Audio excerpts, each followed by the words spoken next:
Hoy vamos a ver 5 estrategias para mejorar nuestro cerebro. Mejorar nuestra memoria, nuestra atención, nuestra inteligencia, nuestra intuición y bueno, pues nuestra capacidad cognitiva en general, nuestra capacidad mental. Y no solo en el momento presente, en el corto plazo, digamos, sino también en el largo plazo. Mejorar eso para cuando vayan pasando los años, mantener nuestra capacidad cognitiva e intelectual el mayor tiempo posible. Bienvenidos a todos, soy Jesús Sierra. Hola, saludos a todos, soy Isabel Belaustegui. Esto es Vida Potencial, la plataforma divulgativa donde hablamos de salud, de nutrición, de hábitos de vida saludables, de entrenamiento, de hábitos en general, no solo saludables, sino hábitos que nos hacen ser más productivos y tener una vida mucho más potencial, como dice el nombre de nuestra plataforma. Lo primero, como siempre, lo siento señores que tienen poca paciencia, pero tengo que hacer una llamada, tengo que hacer un call to action, ya que no tenemos patrocinadores en este podcast, por lo menos de momento. Hacer un call to action para que aquellos que quieran se den una vuelta por nuestra web y pediros que os suscribáis, aquellos que no lo estéis aún, a nuestra lista de correo en vidapotencial.com, una lista de correo donde podéis estar al corriente de todo lo que estamos haciendo, de todos los nuevos proyectos que sacamos. Y de paso que vais por allí, pues vais a encontrar un montón de contenido que quizá no encontréis aquí en YouTube o en las plataformas de audio o en las redes sociales, ¿no? Hay un montón de artículos muy interesantes. Y, por cierto, que no lo he dicho antes, si os suscribís a nuestra lista de correo, os podréis descargar gratuitamente el primer capítulo de nuestro libro sobre la dieta cetogénica y un PDF sobre los beneficios del omega 3, cómo tomarlos y un montón de cosas que escribió la doctora Belaustegui. Sí, una guía sencillita. Y bueno, además van a ver los cursos que tenemos, las guías, los libros. Sí, en Vida Potencial estamos haciendo muchas cosas. Muchas cosas. El asesoramiento de pérdida de peso.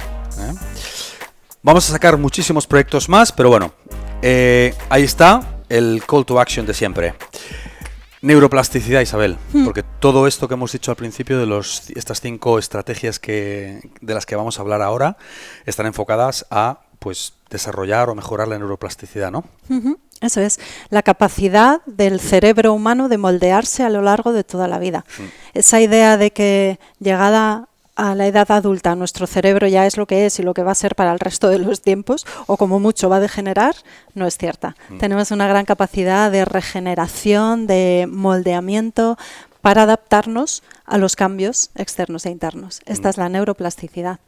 Y haciendo 5 cositas muy sencillas, la podemos desarrollar, la podemos entrenar, y eso quiere decir que vamos a ser más creativos, más inteligentes, más lúcidos, vamos a tomar mejores decisiones, vamos a ejecutar tareas más rápido, con mayor destreza. Hay muchas capacidades aquí detrás. Sí, ahora se está hablando mucho de esto y hay un montón de gente muy lista pues sacando, no lo digo en el más sentido del término, lo digo de verdad, pues gente muy inteligente sacando grandes productos, pero nos hemos querido centrar hoy en cosas que todo el mundo puede hacer, que no se pueda nadie escudar en lo de que son muy caras o son complejas de hacer. No, son cosas que están al alcance de todos, ¿no? Eso es, porque es verdad que hay un tipo de entrenamiento específico de neuroplasticidad, cursos especializados, ¿cómo se dice?, dispositivos, técnicas de biofeedback. Neurobiofeedback es la retroalimentación, es decir, saber cómo tienes una función determinada en un momento dado, hacer determinados entrenamientos, prácticas, para luego comprobar cómo esa función ha mejorado o no, se ha estancado. Esa es la retroalimentación, el saber qué está pasando con lo que hago. Hay aparatos, aplicaciones. Hay distintas estrategias que están fenomenal, muy desarrolladas, muy interesantes, pero cuestan dinero. Y como no queremos excusas en este lugar, lo que vamos a dar son 5 ideas básicas, gratis, para poder entrenar nuestra neuroplasticidad. Es decir, entrenar nuestro cerebro. Eso es. Y ser más listos, tener más memoria, tener mayor capacidad de adaptación al entorno. Eso es. El cerebro está ahí para guiarnos en el entorno, ¿no? Entonces, exacto, eso es. Y la neuroplasticidad otorga una ventaja evolutiva. Es decir, nos adaptamos mejor porque tenemos un mejor cerebro. No solo que pensamos mejor, no solo que somos más inteligentes en el concepto tradicional de la inteligencia, sino en todas las funciones cerebrales, de los que luego podemos hablar.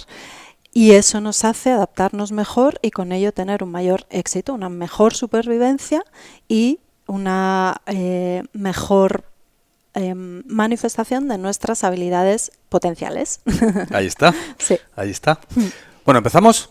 Sí. A ver, ¿cuál es la primera? La primera, algo que es muy evidente, quizá todos ya tenéis en la cabeza, es ver cosas nuevas, leer, escuchar audios en los que se da información que no conocéis, ir a una exposición, estar con gente que nos cuenta cosas nuevas, el acceso a la novedad, a lo nuevo, a lo diferente.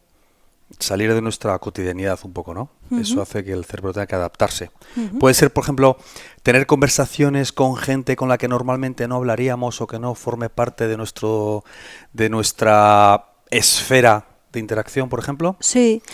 De hecho, claro, pensamos en leer, en estudiar, en apuntarnos a un curso o en seguro en un curso online o en vídeo, en audio, pero es verdad que el estar con alguien que nos está contando cosas interesantes, por ejemplo, no tenemos ni idea de neuroplasticidad y en una fiesta conocemos a un neurocientífico. Háblame del cerebro, ¿de qué va esto? Para ti es algo completamente ajeno y eso, escuchar esa información empieza a moldear, a activar tus circuitos neuronales, tus patrones de funcionamiento del cerebro, eso empieza a activar tu neuroplasticidad. Además, ya que has mencionado esto, recientemente se ha descubierto cómo las interacciones sociales, y en particular en el momento de la adolescencia, que es un momento de inflexión para nuestro cerebro en su desarrollo, son muy importantes para el desarrollo de esta neuroplasticidad. El estar con personas diferentes, el tener que poner en práctica ciertas habilidades para hablar, para conversar, para escuchar, incluso para mirar, para identificar el lenguaje no verbal. Todo eso es y desarrolla neuroplasticidad.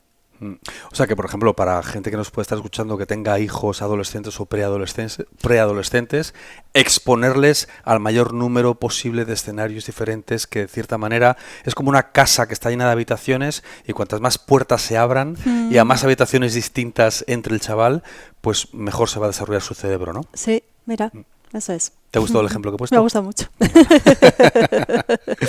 Y luego, también quería decir una cosa, o corrígeme si me equivoco, no se trata solo también de tener conversaciones con gente que puede ser intelectualmente muy, vamos a decir, exigente para nosotros, también puede ser alguien que aunque no tenga una conversación intelectualmente muy exigente, pero que sea alguien que hable de cosas totalmente diferentes a las que estamos acostumbrados, Sí. ¿no? Que puede ser Sí. quien sea. A mí me encanta cuando llevo mi coche al taller que me expliquen qué pasa con el motor. No entiendo nada, o sea, para mí es algo complejo, Claro. no lo sé, me cuesta entenderlo y me encanta que el mecánico me explique esto es lo otro, esto funciona con esto, me encanta. Es algo que está totalmente fuera de tu cotidianidad. Completamente, eso es. Sí. Claro. Sí. Y no hace falta que esta persona sea premio Nobel en ingeniería mecánica, no sé qué. No, es alguien simplemente que es como tú, pero que en un entorno que es totalmente diferente, ajeno al que estás familiarizado con el que interactúas con tu cotidianidad, ¿no? Tu cotidianidad. Eso es. Si ya de por sí es enriquecedor escuchar a personas de ámbitos diferentes y que se dedican a cosas distintas y que nos hablan de mundos distintos, pues mira, aquí tenemos una razón más, ¿no? Para darle ese valor, que es un estímulo maravilloso para nuestra neuroplasticidad y es gratis. Exacto. Apertura de mente. Número 2. Apertura de ojos. Apertura de ojos, ahí está. Vamos a mirar con ojos nuevos. Es algo que a mí me encanta.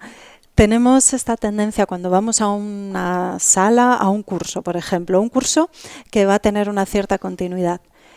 Si nos fijamos en nosotros mismos y en los demás, el lugar en el que nos sentamos el primer día, en el primer momento, suele ser el lugar en el que nos sentamos todos los días, en todos los momentos. Simplemente porque nos sentamos ahí en un primer momento. Pues cambiar de sitio es muy estimulante para nuestro cerebro. Cambiar de lado, por ejemplo en un aula, si nos hemos sentado a la derecha el primer día, Y eso hace que nuestros ojos se tengan que dirigir un poco hacia la izquierda para ver la pantalla o al profesor. Al siguiente día sentarnos en la zona izquierda del aula, porque eso va a hacer que nuestros ojos se dirijan parcialmente hacia la derecha. Hacia dónde miran nuestros ojos estimula más un lado del cerebro que otro. Y eso estimula distintos circuitos neuronales.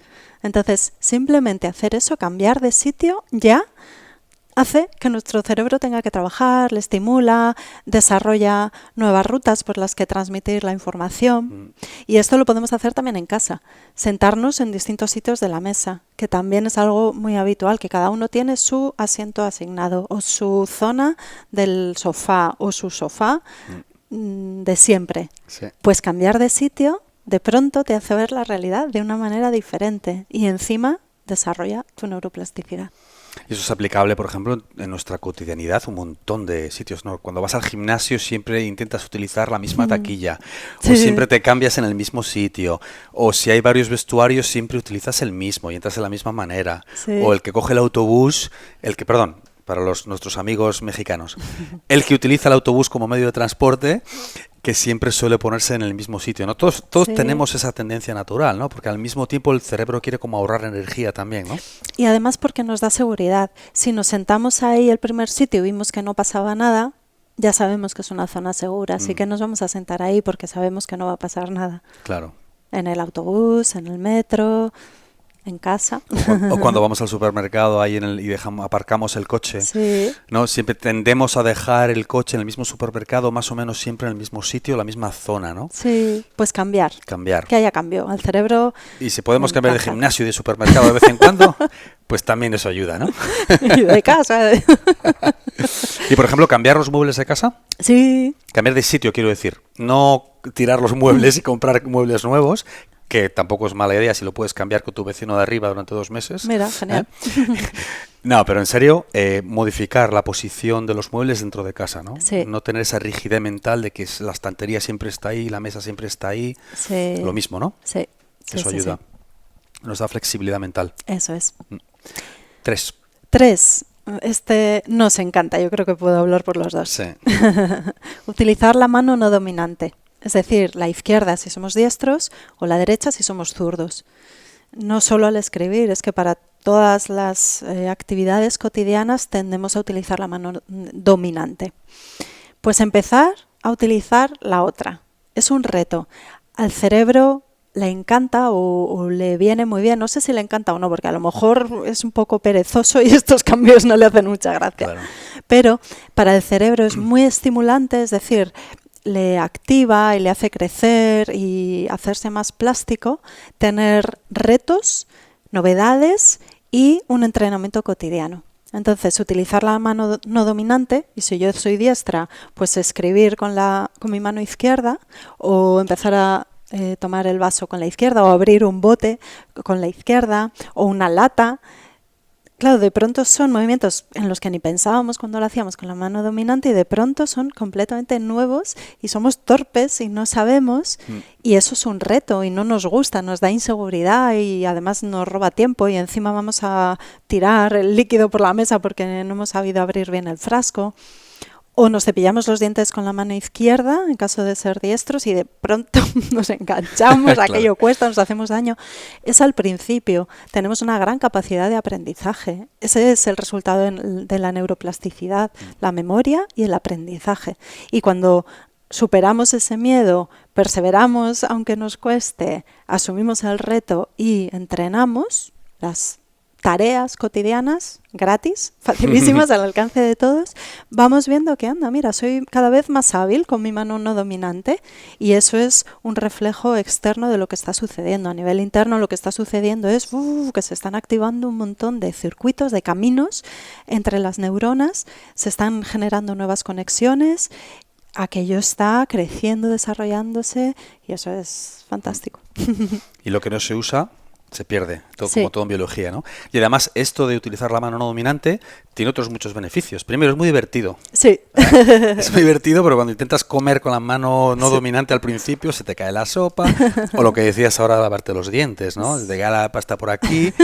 Y es todo un reto, porque además, yo creo que además tiene una componente también, enseña cierta humildad, ¿no? Porque Sí. es una lección para tu ego, de repente estar en la casilla 1. Sí. Tú te encuentras muy seguro de ti mismo, pues comiendo como Dios manda, o lavándote los dientes con perfecta, con perfecta forma, pero de repente te sientes como un torpe, te sientes como un niño. Sí. Entonces tiene ese beneficio añadido de que te hace un aporte de humildad, ¿no? Sí. Te da un aporte de humildad. Totalmente. Eso desde luego también cuando aprendes una actividad, pues a bailar, un deporte, es una lección de humildad, sobre todo siendo adulto.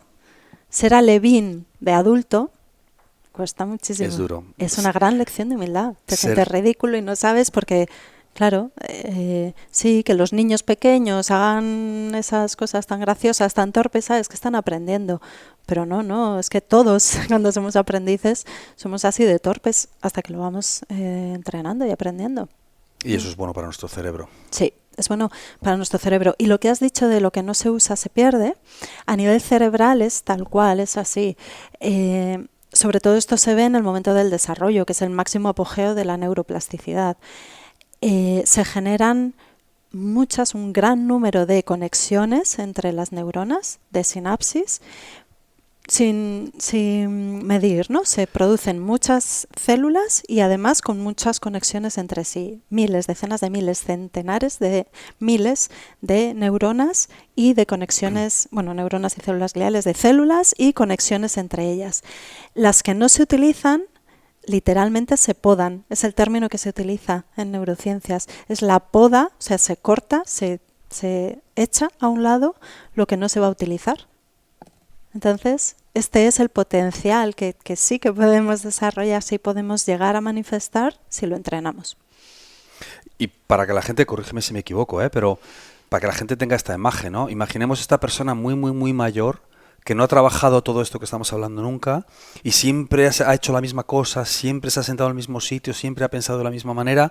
A esa persona muy, muy mayor de repente le introduces un cambio y es incapaz de asumirlo, porque ha perdido todo esto, ha perdido la capacidad, ¿no?, para establecer estas nuevas rutas, ¿no? ¿No es exactamente así?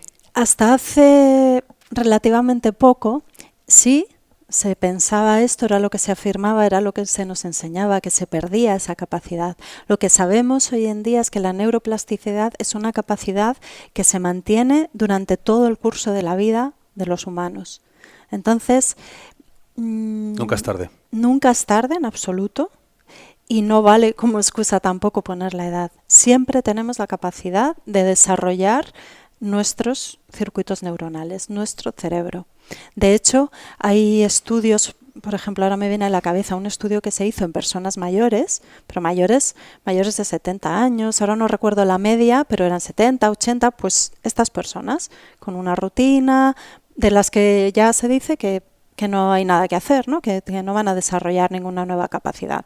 Y no. Entonces, se hizo una comparativa entre juegos de habilidad mental, pues tipo crucigramas, sudokus, este tipo de cosas, o una rutina de ejercicio físico, salir a caminar todos los días. No era ponerse a hacer pesas ni cosas complicadas, era caminar a diario. Y lo que vieron fue que lo que hacía más inteligente a esas personas, es decir, lo que conseguía estimular el desarrollo de ciertas áreas del cerebro, era salir a caminar. Esa actividad estimula un factor de crecimiento del cerebro, el BDNF, el factor de crecimiento derivado del cerebro, que favorece el desarrollo de nuevas conexiones entre las células del sistema nervioso y con ello mejores circuitos, mejores caminitos, mejores rutas por las que se envía y se recibe información. Eso en determinadas áreas del cerebro, en particular en áreas que estaban relacionadas con la memoria. O sea que caminar en personas mayores hace que tengan una mejor memoria y una mayor capacidad de aprendizaje. Increíble. Esto es la cuarta estrategia que podemos hacer para mejorar nuestro cerebro. O sea, que te has adelantado ya. Me he adelantado porque lo he No me has dejado esto. anunciarlo, Isabel. O sea, que esa era la cuarta. Venga, dila. Venga. Así que puedes decir Venga. la conclusión. ¿Y la cuarta cuál es? No, quiero decir que puedes decir, por tanto, la cuarta es Ah, vale. O sea, la actividad física o de caminar. la actividad física. En general. En general. Mm. Y para que no haya excusas, que no me pueda apuntar al gimnasio, que no puedo ir a clase de pilates o de lo que sea, caminar, que es gratis, las calles están puestas, los campos, las playas están ahí para nuestro uso y disfrute. Y eso mejora nuestro cerebro. Ahí está. ¿Y la quinta entonces? Pues la quinta tiene que ver con esta y es ir por caminos nuevos. También tenemos esa tendencia a ir siempre por el mismo camino, al trabajo, a la tienda, a llevar a los niños al colegio, al gimnasio. Cambiar, ir por otra ruta si es posible, o si no, aunque solo sea cruzarnos de acera.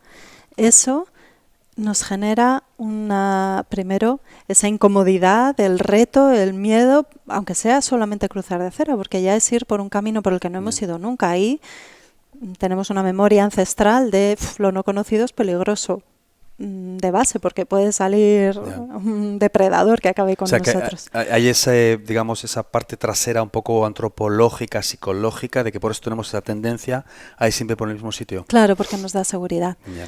Y como decía, los 3 elementos fundamentales para que podamos desarrollar la neuroplasticidad son el reto, la dificultad, algo que supone una novedad que nos cuesta, y la perseverancia. Entonces, hacer ese cambio y cruzarnos de acera o ir por un camino diferente es un reto, es una novedad que nos puede asustar por esa memoria antigua y es algo que, si lo vamos entrenando junto con esos 2 elementos y vamos yendo por ese camino nuevo o, claro, yendo por caminos diferentes y venga, ahora me voy a asomar aquí a esta callecita o nunca he mirado esta tienda o una galería de exposiciones que hay aquí. Pues dejarnos sorprender por lo que está ahí, verlo y movernos e ir a esas novedades, eso entrena nuestra neuroplasticidad y de nuevo está al alcance de todos. Y en coche, por ejemplo, es muy importante también, ¿no? Sí. En coche. Hay una anécdota de que los taxistas de Londres tienen ¿no? ¿Son más listos que todos los demás? ¿Cómo es eso? Tienen más desarrollado el hipocampo, un área del cerebro que está encargada de la memoria y además el hipocampo tiene una asociación, tiene conexiones con áreas del cerebro que tienen que ver con la orientación espacial, la navegación, y lo que se ha visto es que los taxistas de Londres, son de Londres porque se hizo el experimento allí o la investigación allí, tenían un mejor desarrollo del hipocampo y tenían unas mejores habilidades en cuanto a la navegación. Porque claro, estaban acostumbrados a distinguir zonas, calles, circuitos por los que había que alcanzar otro punto. Lo que se usa se desarrolla. Lo que se usa se desarrolla. No, me había notado aquí preguntarte cuando acabaras, claro, lo de ir por caminos nuevos, ¿sería aplicable también en sentido figurado? Es decir, que esto enlaza un poco con lo que hemos hablado antes también. No solo ir por caminos nuevos físicamente cuando vamos de un punto A a un punto B regularmente y no ir siempre por el mismo camino o en coche ¿no? Esto puede ser también figuradamente en el sentido de no ir siempre por el mismo camino e intentar pensar de manera diferente. O hoy voy a hacer el ejercicio de intentar pensar cómo razona alguien con el que yo no estoy en absoluto de acuerdo. Por ejemplo, ¿ese tipo de estrategia tiene sentido o es una locura que estoy diciendo? Para mí sí tiene sentido. Ahora, no hay estudios científicos que hayan hecho esta prueba, que yo conozca. Entonces, desde un punto de vista científico se dirá que no tiene sentido. Pero desde un punto de vista fisiológico, neurofisiológico, tiene sentido, porque eso es estímulo, eso es novedad, eso es cambio, es un reto. Eso es un reto. Ponerte en el lugar de la persona que te cae mal y que piensa justo lo contrario que tú dirías y que te despierta esa respuesta visceral. Hacer ese esfuerzo mental, eso es un gran estímulo para el cerebro, seguramente. Claro. De intentar buscar, por ejemplo, argumentos que contradigan algo sobre lo que estás absolutamente convencido. Voy a hacer el ejercicio de yo mismo contradecirme. Eso tiene que ser buenísimo. No, Sí. quizá no haya estudios, pero eso tiene que ser Sí. buenísimo para desarrollar la neuroplasticidad, estoy seguro. Sí. ¿No? La verdad es que hay muchas maneras de desarrollar neuroplasticidad. Aquí queríamos dar 5 solamente, sencillas y al alcance de todos. Pero es que hay muchas estrategias, desde luego aprender a tocar un instrumento, aprender una habilidad, a pintar, a dibujar. Si encima lo hacemos con la mano no dominante, más aún. Cursos novedosos, por ejemplo eso, de mecánica, de algo que esté totalmente fuera de nuestra área familiar, cotidiana, de trabajo, de pensamiento.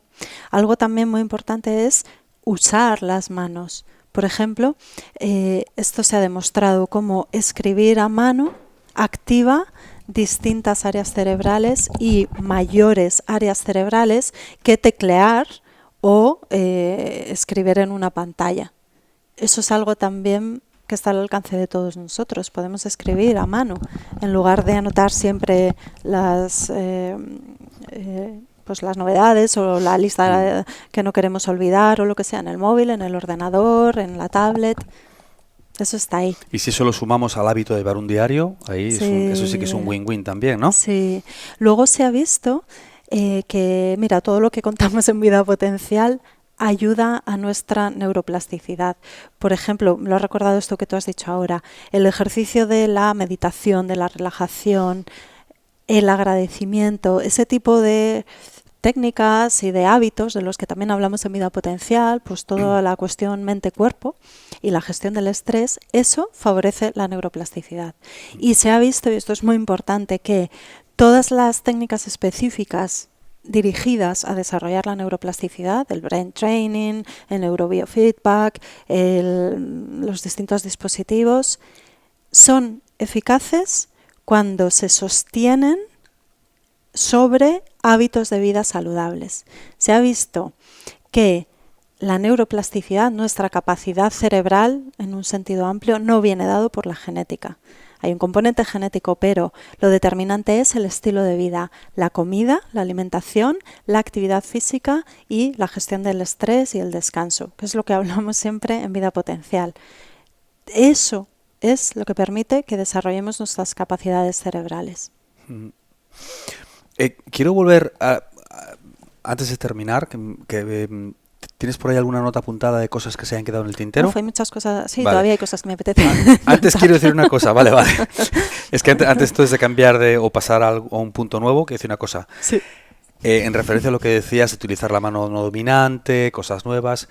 Una cosa que a mí me encanta es, y que animo a la gente que haga, siempre que viajéis, si nos seguís, probablemente si habláis español, vivís en un país donde se conduce por la derecha.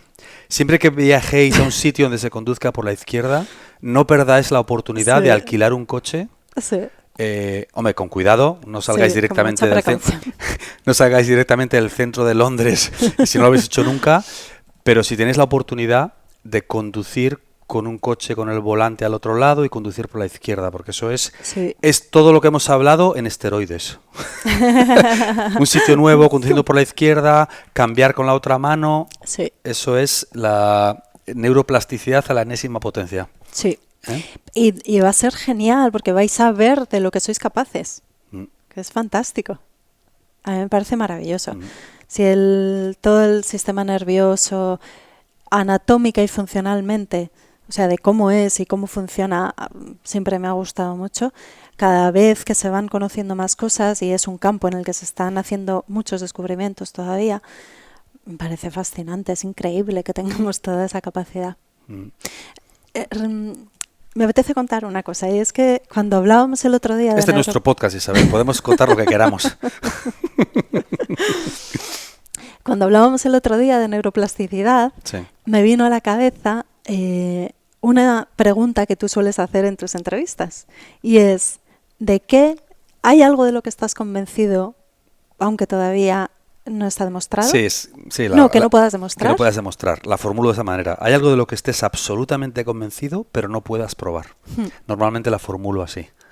Pues cuando hablábamos de neuroplasticidad el otro día, me vino esa pregunta a la cabeza y pensé que si me hubieras hecho esa pregunta hace años, habría dicho que era la neuroplasticidad. Porque algo que a mí me llamaba mucho la atención era que nuestro cerebro, según nos contaban, llegada a una edad, en torno a los 20 años, ya estaba definido. Así era.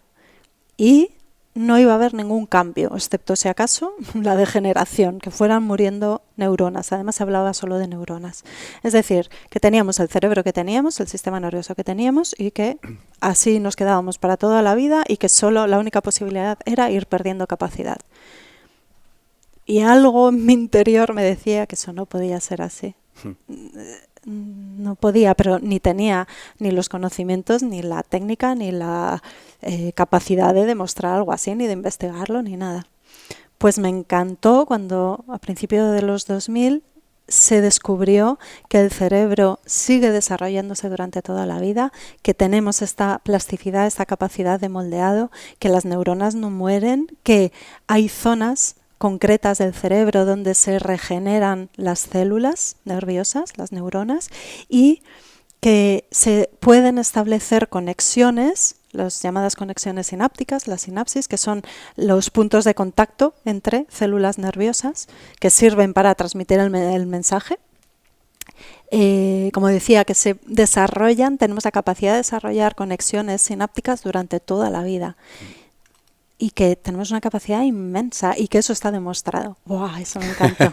Eso me encantó. Yo recuerdo perfectamente esa de pequeño, además recuerdo que era como una frase fija que se repetía, ¿no? Que el cerebro tiene un número limitado de células y que no son regenerables o algo así. Sí, que las únicas células del cuerpo que no se regeneran son las neuronas. Eso es, sí. Pues no. Pues no. No es así, eso me encanta. Una vez más se confirma que la mitad de lo que sabemos no es cierto, no sabemos qué mitad. Ya, ¿no? Bueno, y si es la mitad. Si es la mitad, no estamos tan mal en realidad, ¿no? Sí. A mí me parece que todo este campo, el conocimiento de la neuroplasticidad, de eso, además me parece que la palabra es muy acertada, es plasticidad, es moldeado, es adaptación, es algo vivo de nuestro cerebro, esa capacidad, bueno, de nuestro sistema nervioso. El cerebro es una parte del sistema nervioso. Luego tenemos la médula espinal como parte del sistema nervioso central, cerebro y médula espinal, y luego tenemos el sistema nervioso periférico, todos los nervios, esas rutas, esas carreteras que llevan información a todo nuestro organismo. La llevan y la recogen. El sistema nervioso es riquísimo, podríamos decir que es como otro organismo que vive con nosotros, que tiene toda esa capacidad vital de funcionar, de ayudarnos, de potenciarnos, sobre la que nosotros podemos actuar, intervenir de una manera muy positiva, muy saludable, y tenemos muchísima capacidad, muchísimo potencial. Sí. ¿Sobre esto no apuntó ya cosas Ramón y Cajal? Sí, ¿no? Hace un montón de tiempo ya, ¿no? Sí. De hecho, Ramón y Cajal, a finales del siglo XIX, se definió o se estableció el término plasticidad y se decía que la plasticidad era la naturaleza modificable del comportamiento humano.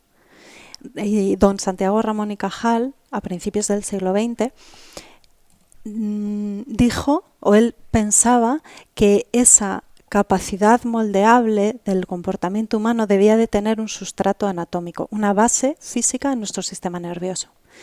O sea que ahí enlazaban muy bien las dos cosas, ahí se empezaba a gestar la neuroplasticidad.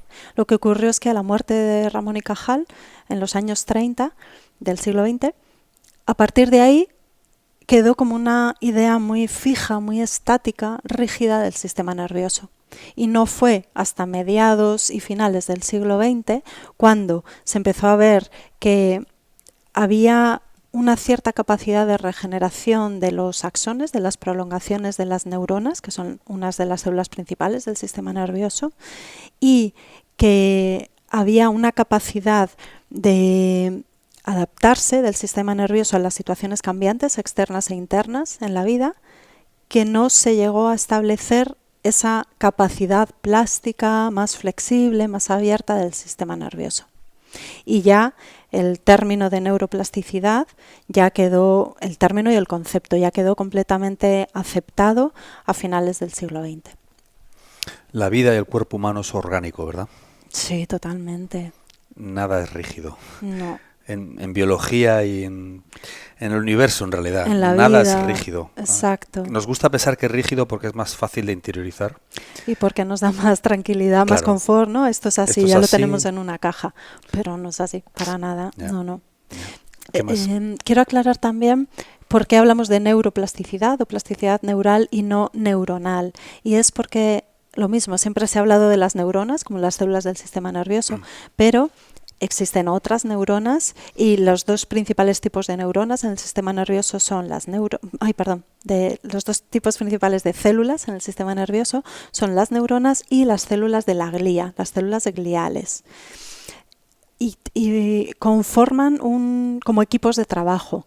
La glía también se veía como un soporte físico, como una especie de masa en la que estaban ahí flotando las neuronas y funcionando, que eran las células importantes del sistema nervioso. Ahora también se sabe que la glía, las células gliales, están haciendo un soporte fundamental para la vida y para la función de las neuronas. Las ayudan, es una manera así sencilla, figurada, ¿no? figurada para que se pueda entender mejor. Ayudan a las neuronas a producir sus neurotransmisores, a llevarles nutrientes, a eliminar desechos, conectan con ellas para mejorar la transmisión de los mensajes, hacen como equipos de trabajo, glía y neurona. Y esto es algo muy interesante también. Entonces, si dijéramos plasticidad neuronal, nos estaríamos refiriendo a la plasticidad, la capacidad de cambio y de adaptación de las neuronas, nada más.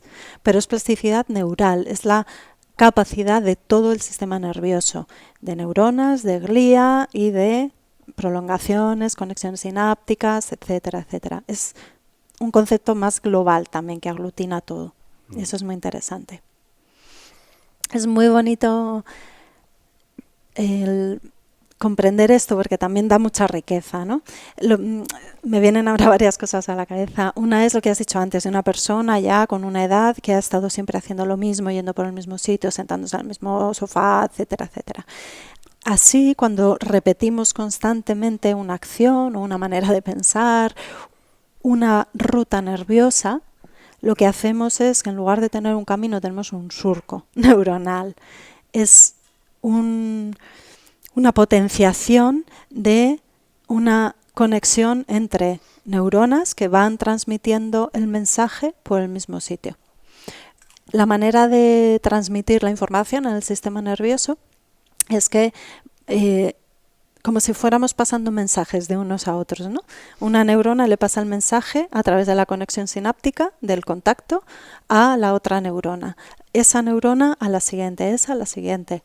Como cuando jugábamos de niños, yo jugaba, no sé tú, a esto, al trenecito en el que nos poníamos todos los niños, hermanos y primos con los ojos cerrados en fila, uno detrás de otro. Y el único que tenía los ojos abiertos era el último de la fila. Entonces, íbamos conectados con las manos sobre los hombros del que teníamos delante. Y el que mandaba la orden de hacia dónde teníamos que ir era el de atrás, que era el que tenía los ojos abiertos. Entonces, según el mensaje que nos daba, pues si nos tocaba los dos hombros, o solo el de la derecha, o solo el de la izquierda, íbamos hacia adelante, hacia un lado, hacia el otro, parábamos. Eso es lo que hacen nuestras neuronas, conectadas unas con otras en estos trenecitos que en el sistema nervioso se llaman circuitos neuronales. Van conectados y van transmitiendo el mensaje para cumplir con las distintas funciones. Cuando estamos siempre haciendo lo mismo, esos circuitos neuronales se refuerzan tanto que van haciendo un surco neuronal. Es una potenciación, un toque leve ya va a transmitir el mensaje, ¿no? Es como que está muy facilitada esa vía. De pronto empezar a hacer algo nuevo, ir por otro camino diferente, que no está labrado siquiera. Claro, es todo ese reto, es algo desconocido, pero ahí está la gran plasticidad. Es como si ya hubiese un surco, si visualizamos como un coche que ha hecho un surco en el barro, intenta salirte y ¡plac! Vuelve otra vez, ¿no? Sí. Es un poco eso, ¿no? Claro. Ya. Sí, mira, buena imagen. Pero el coche puede ir por otra zona del terreno donde no ha pisado nunca y al principio va a ser complicado. Claro. Y la inercia es se va que a vuelva, tambalear pero y va a tener la tendencia, exacto, a irse por el surco. Pero si perseveramos, clac, clac, clac, vamos generando un nuevo camino. Muchos nuevos surcos. Y tenemos muchos nuevos caminos posibles. Sí. Qué bueno. Sí. Hay algo súper importante, claro, ¿para qué nos sirve la neuroplasticidad? Porque antes he dicho que nos confiere ventaja adaptativa. La evolución ha seleccionado a los individuos que tenían una mayor neuroplasticidad porque eran los que sobrevivían. Y es porque esa neuroplasticidad, esa capacidad de moldearse del cerebro, la capacidad de cambiar, de generar nuevos circuitos neuronales, eso nos permite responder a cambios del exterior. Pues hay un cambio en la naturaleza, se agotan nuestros víveres, el acceso a los frutillos, de pronto hace un frío tremendo, tenemos que cambiar y vamos a buscar otro territorio, pues eso requiere nuestra capacidad intelectual, nuestra capacidad de innovación, la capacidad para resolver problemas, etcétera, etcétera. Claro. Pero es que también para adaptarnos a cambios internos, y se ha visto cómo la neuroplasticidad es una capacidad asociada a situaciones concretas como puede ser la sed, el embarazo, el parto, la lactancia. Son cambios de nuestro organismo, cambios internos que hacen que nuestro cerebro cambie, se moldee, sea diferente y nuevo para poder responder a esas demandas. Qué bueno. Quizá no hemos hecho suficiente hincapié en la importancia de cultivarlo para pues evitar cierta pérdida cognitiva con la edad, ¿no? Esto es muy importante, ¿no? Demencia, Alzheimer incluso, ¿no? Sí, es muy importante. Esto tiene que ver con lo que se conoce como reserva neuronal. Cuando hacemos esos entrenamientos, esos nuevos circuitos neuronales, esa ampliación de las conexiones neuronales, que es que hablamos de decenas de miles, de centenares de miles, en determinadas áreas del sistema nervioso, se establecen conexiones de una neurona, puede recibir 200.000 conexiones neuronales, 200.000 sinapsis o decenas de miles. O sea, es que es mucho de lo que hablamos, es un potencial inmenso, es tremendo. Pues lo que conseguimos cuando entrenamos todos estos nuevos circuitos o estas nuevas conexiones, lo que hacemos es ganar reserva neuronal, ganamos reserva, ganamos neuronas y conexiones para protegernos o que nos protegen de ese deterioro que, bueno, que se manifiesta en muchos casos como demencia del Alzheimer, que es un tipo particular de demencia. Y esto es muy importante por la repercusión que tiene, por supuesto, en la persona que padece una demencia y en todo su entorno, y además porque el Alzheimer ha demostrado ser la enfermedad que más nos asusta en el mundo occidental. Cuando se hace una encuesta a las personas que están bien sanas, que no tienen enfermedades, ¿qué les asusta más en el futuro? No dicen el cáncer, que puede ser algo que tenemos todos muy presente, es el Alzheimer. Lo que más preocupa es que podamos tener Alzheimer. Y además parece que no tenemos nada que hacer ante ello, que el Alzheimer es algo que viene y ya está, y nos toca. Y no sé qué podemos hacer. Podemos hacer con una buena dieta, un entrenamiento físico, un buen descanso, esa base. Tendremos un componente genético, bueno, pues lo podremos gestionar o no con la epigenética también, de la que hablamos a veces, pero tenemos esas otras herramientas del día a día y además tenemos la herramienta del entrenamiento de la neuroplasticidad. Y esto también es importante porque nos da poder. Sí, desde un punto de vista práctico también, o sea, más allá de quien nos esté escuchando ahora mismo, pues le puede parecer todo esto muy interesante. Aparte de todo, es que además esto tiene una vertiente muy práctica, ¿no? Esto es como ahorrar. Entonces, ahorras capacidad. Claro. O ganas, ahorras y ganas. Ganas y la tienes ahí para cuando vaya saliendo, ¿no? Eso es. Sí. ¿Qué más tienes por ahí apuntado en todas tus notas, Isabel? Que tienes un montón de notas hoy. Bueno, por si no ha quedado claro, subrayar que la neuroplasticidad es la base de la memoria, del aprendizaje, de la respuesta a estresores externos e internos y también de la reparación de lesiones. Se ha visto que microlesiones, lesiones de pequeño tamaño en el sistema nervioso, pueden ser reparadas de una manera espontánea gracias a esta capacidad que tenemos de neuroplasticidad. Esto ocurre, por ejemplo, cuando se obstruye o se rompe un capilar cerebral, por ejemplo, un capilar sanguíneo, que es un vaso muy pequeñito, de un calibre, de un diámetro muy pequeñito. Pues eso genera un daño microscópico, se puede ver a veces en técnicas de imagen, pero lo importante es saber que con nuestra neuroplasticidad, con sentarnos en un sitio diferente, con utilizar la mano no dominante, con comer bien, con salir a caminar, con hacer técnicas específicas si podemos y queremos, podemos reparar también esas lesiones. Pues si te parece, voy a cerrar con una nota de mi obsesión que tengo por el mundo maravilloso que estamos viviendo. Porque vivimos en el mejor momento de la historia para estar vivos, con muchísima diferencia, aunque haya mucha gente que no esté de acuerdo con nosotros. Que es que yo creo que desarrollar la neuroplasticidad va a ser cada vez más importante. Es incluso más importante. Es cierto que en un entorno antropológico era muy importante, porque si de repente un grupo de humanos estaba sobreviviendo con tal recurso, ese recurso desaparecía, tenían que tener esa capacidad para cambiar. Pero tanto que se obsesiona la gente hoy en día con sus hijos, con las salidas de futuro y con el trabajo que vayan a tener en el siglo XXI, vamos caminando hacia un mundo en el que va a ser un constante cambio. Todo va a ser cambio. Vamos a ser todos novatos en todo. Sí. Ahora aún, a día de hoy incluso, ya casi en la tercera década del siglo XXI, todavía hay una pequeña brecha entre la gente más joven que es capaz de interactuar con la tecnología y con las cosas nuevas que aparecen y los que son algo más mayores y les cuesta un poco más.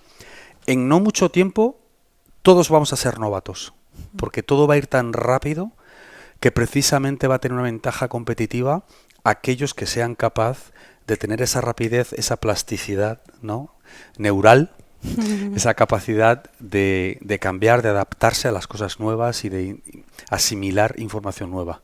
Y cuando uno está metido en la ruta esa del coche que veíamos antes, le cuesta mucho salir. Entonces, cuanto antes lo entrenemos, pues vamos, yo creo, esto ya es una opinión de Jesús Sierra, pero yo creo que eso va a tener un efecto directo en la capacidad para disfrutar más de la vida en el futuro. Si somos capaces de asimilar nueva información y asimilar nuevos conceptos, nuevas ideas, que cuando uno no tiene, no ha trabajado todo esto que llevas explicándonos los últimos 45 minutos, cuando uno no tiene eso es muy difícil, ¿no? Porque está metido en su ruta y dame solo lo conocido, dime cómo hago esto, no me hables de nada nuevo, ¿no? Pero cuando desarrollamos esa capacidad, también desarrollamos pues la habilidad para asimilar nueva información y adaptar nuevas ideas. Y esto es fundamental, porque lo que nos viene en las próximas décadas es todo nuevo. Vamos a ser todos novatos en todo. Sí, ¿no? Sí. Pues mira, eso me trae una idea a la cabeza y me gustaría acabar con esta cita de Ortega y Gasset, que dice: la vida nos es dada, pero no nos es dada hecha.